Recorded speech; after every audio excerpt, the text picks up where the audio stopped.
and I was making like 50 to 100 bucks. And then like March of this year, I got my first 4K month, and now I'm on track Hell to yeah. do almost 10K. Dude, that's so So sick. That's so sick. What's up, everyone? My name is Colin, aka Editor Colin Online. I was ranked the #1 video editor on YT Jobs in 2025. I've done 500 million long-form views for my clients. I make over $12,000 a month every single month, and I've retired my mom from video editing. I've worked with many famous creators like Skeppy, A Cookie God, Nico, Speedy Blocks, and many, many more, as you can see here. And in today's video, I'm interviewing an editor in my school community who has turned his passion into a full-time income where he could provide for his family, and just started working with Airrack and got him a 1 out of 10 video. So guys, make sure to take some notes because there's some crazy sauce in this video, and the link to join Six Figure Editor, my school community, is in the description. I answer all questions every single day, so you have full-time access to me. We have a 6-module course that gets updated every single month with crazy sauce that's already getting people like this crazy inbounds. So many wins upon wins upon wins being posted every day. It's a great time in there, all for only $50, aka cheaper than one video. So if you get one client from the community, you make like a 50x return at least. So be sure to check out the link in the description to join us and become the next 6-figure editor.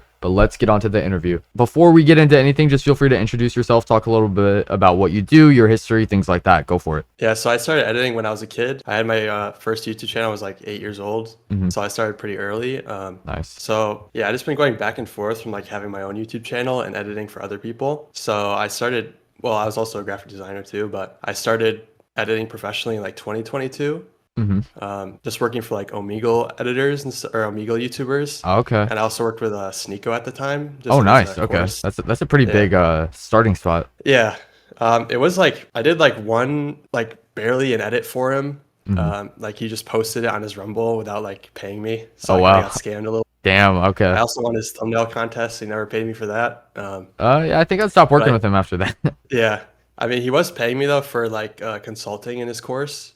So I did get some money from him, but Cool. yeah, it was kind of an L. Yeah, that's kind of And crazy. then, yeah.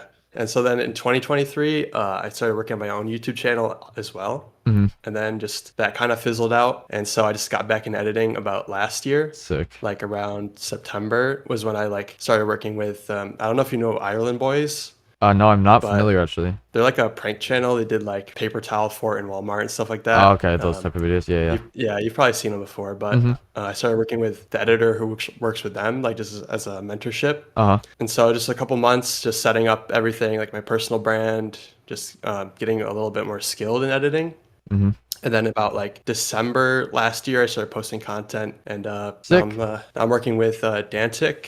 He's like a kind of gaming YouTuber, but like lifestyle kind of stuff. And then Airrack, I just started working with Yeah, recently. that's so sick. I saw that in the Wins channel in the school when you talked about that, and you got a 1 out of 10 for Eric, right? Yeah. Dude, that's I mean, he so has like fire. a huge team, so Yeah, like, yeah, of course. I mean, everyone plays their Right. part, but yeah, that's awesome. right. Yeah. And yeah, I mean, before we recently started working together, let's say like 6 months ago, what was your editing income at compared to like now? Yeah. So, I mean, I guess just to give a context, like probably January is when I first got my like first long-term client. At the start, it was not too much. I was probably making like 1 to 2K a month, Okay. which I mean, is still pretty good, but Yeah. Puts you above a lot of editors already. So right. I mean, I'm trying to, because at that point, like I had a kid on the way and stuff. So like, right. I was trying to get like an actual living, which that is still pretty good, but that was the only editor I was working with at the time. And then I landed Dantic in about March, and then Airrack about a month ago. Yeah. I believe So- you were the one in the school community who posted that you were like doing this for like your son, right? Yeah, Yeah, that's awesome. pretty much. Just trying it's to- pretty cool. Yeah, I mean, how does that feel? Because I mean, I'm not at that point in my life even yet, but like, I'm guessing that's such a rewarding feeling being able to provide for your family doing something that you care about. Yeah, I think it definitely is. It's interesting because that's like a big part of it, but also it's like crazy that like it allowed me to like lock in and just like put myself out there, and then like it shows you like that just like how skilled you actually are, because I had no Right. idea like I could actually work with like somebody like Airrack or even Dantic at the time. Like it was crazy, you know. But Yeah, I think a lot of people hold themselves back so much for no reason, just out of like, yeah, insecurity or lack of self-confidence. But the opportunities that are out there are kind of crazy. I also think too, like editing is in such higher demand now. Yeah, like because everyone as an wants to be editor a before- creator. Yeah, like I was literally making like $20 per video 4 years ago. Yeah, So like just putting yourself out there, it's like there's so many opportunities right now. yeah, It's 100, ridiculous. 100%. And what had you already tried before recently that like wasn't working? Because obviously, you're in a So- good position now, but what was it kind of like before? Like what pain were you going through? Yeah. So I tried to do like, because I was getting a lot of inbounds from Twitter, Hmm. but they were just not high quality. So I was just kind of Okay. relying on them. And then once I actually like started reaching out to people, that's when like a lot of stuff changed and like I actually started getting good clients. I So was gonna say, I'm guessing this is gonna kind of line up with what you were talking about a minute ago, but what was the biggest mindset shift or like thing that you learned that kind of changed everything for you? If you could like, sum it up in one like actionable advice or like actionable mindset for people. I think just like, because this is something I learned from YouTube too, where like just try not to get your hopes up for like videos to go viral and stuff. Right. My YouTube did pretty well, but like it wasn't enough to like get paid, you know? So Hmm. I think the biggest thing I learned was just not getting nervous with like, putting yourself out there or like different opportunities. Right. And also just learning how to make content because one of the clients I landed was from my demo reel, which was like pretty much something I'd make on YouTube. So Right.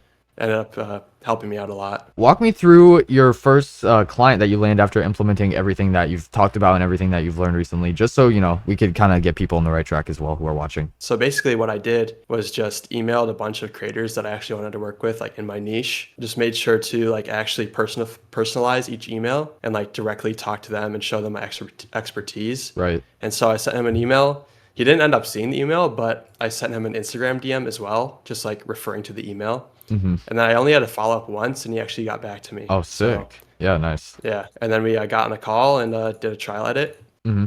And yeah, I landed my first pretty big client. Nice. And before you started outreach, I'm guessing you'd at least tried it a few times. And I'm just kind of curious, Yeah. what did your old outreach look like compared to what you do now? Like, I'm not asking you to say your script or like leak Right. that, but like what's the fundamental difference between what wasn't working versus what was working? I think, well, there's two things. The main thing was like when I did outreach, like the last time I did outreach was like 4 years ago. So Uh, basically, like what I did was just I reached out to like 100K to like 300K creators. And right. like they basically did not have that much money to like pay an editor. Hmm.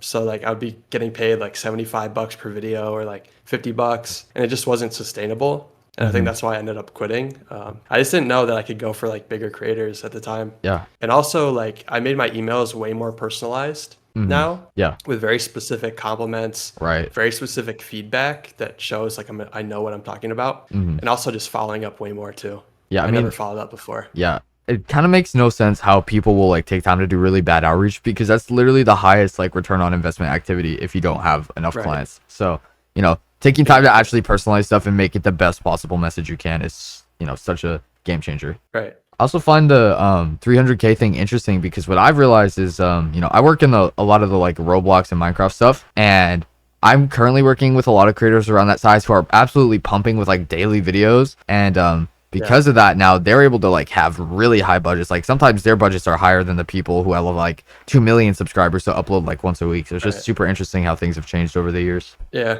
I think also like the clients I worked with before, like they just did not post consistently. And also one of them was like trying to pivot his content. And it just Oh wasn't yeah, working so you out. caught them in a rough place. So, Yeah. right. Yeah. It was just kind of unlucky. Cool. And if you're willing to share, no pressure at all. What does your income look like now compared to when you started, and how long did that like transformation seem to take? Yeah, so it's kind of crazy. Like I started posting in December and I was making like 50 to $100 with my YouTube channel like per month. And then like March of this year, I got my first 4K month and now I'm on track Hell to yeah. do almost 10K. Dude, that's so So- sick. That's so sick. Yeah. And next year too, I have a full-time position lined up for 10 to 15K. oh, It's gonna sick. be Are you pretty able to crazy. say anything about that or not yet? Not yet. Okay, No, okay, okay. Not unfortunately, Well, but well, it's a pretty big creator. Sick, So, dude. That's awesome. And what was Yeah. the hardest part of the process, like just in general of growing to, from $50 to almost 10K? Like, what was something you didn't see coming that was like, oh shit? I think the hardest thing was just like bridging the gap between like who I was before and who I am now, because I landed like a client from inbound was going to pay me $800 per video, Uh huh. and the trial edit ended up not doing well, so I Oh. lost that client. Uh huh. And then like I kind of like was like stressing out for a bit. 'Cause, Yeah, like that's one lesson I also learned the hard way is you can't really attach to clients or potential prospects before things are like closed. Because Yeah. I'm sure we've all done it where we get an inbound person who promises you the world. You start calculating your income. You're like, holy shit, I'm gonna make $400 a day, and then they Right, never message you exactly. again. So yeah, Yeah. it's kind of being detached until someone's like fully paid you already. Right. And then last thing, as I mentioned, you are in my school community. You've recently joined it. You know, it's recently launched, and I just wanted to get your opinion. You know, if there's an editor on the fence who's like, I want help scaling, but I want to know if this is, you know, a quality program or a good thing. What do you have to say to them? Just be fully honest. I think like literally if you don't have a mentor, like any type of mentorship, like it's pretty much a no-brainer. Like it's only $50 Yeah, I mean, and you, like it'll definitely get you set on the right path. yeah, exactly. I mean, you 'Cause I close. know how much my mentorship like helped me a lot. Like so if you don't have any type of guidance in terms of editing, like it's you pretty much need to do it. Like it's a no-brainer. Yeah, I mean, Really. you close one client at 2K a month. What there's your 50x return. Like it's actually crazy. So, Right. Yeah. yeah, I mean, thank you so much for providing all the value today. I'm sure it's going to inspire a lot of people. And yeah, I appreciate your time. Thank you. Of course. Appreciate it.